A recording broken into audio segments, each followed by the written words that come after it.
At least on paper, to keep the Trailblazers in Portland. We are so glad you're with us tonight. Hope you enjoyed the ice dancing.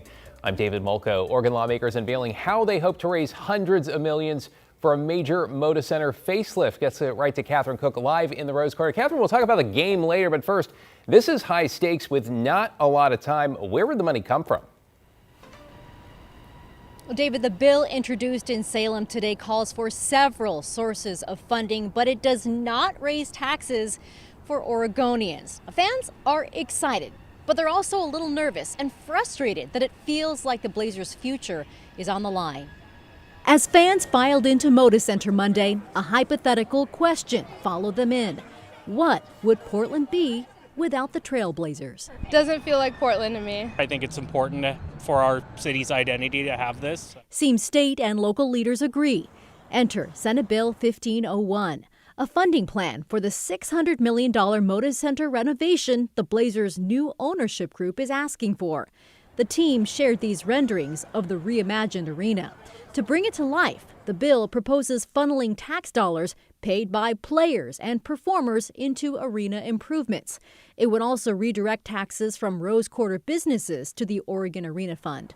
If it works, the state and city of Portland would jointly own Moda Center. Insiders fear not ponying up could cost Portland their team. You know, I'd be disappointed if they do leave, definitely. But yeah, I think they'll pony up.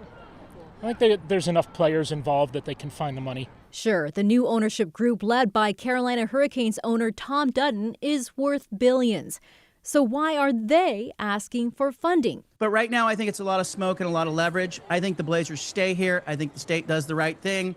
I think the city right now has got open arms, and the state does as well. Sports columnist John Canzano is staying positive, but says what's been happening or not happening around the Rose Quarter for decades is reason alone to pressure power brokers into progress. So I think Dundon had to look at what he was buying and not only see a basketball team. I frankly think he saw right past the basketball team, and he saw the lack of development around Moda Center, and he went, that's the play. The purchase here is not about the NBA team. The purchase is about the potential development around Moda Center.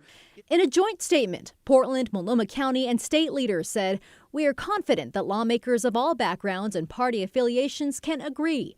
Keeping the Blazers in Portland for years to come is a top priority for our economy."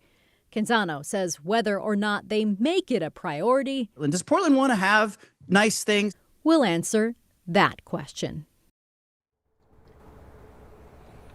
Back live at the Rose Quarter, where fans have gone home for the night, but would they still be here if there were restaurants and other attractions to draw them in? Maybe we'll find out soon.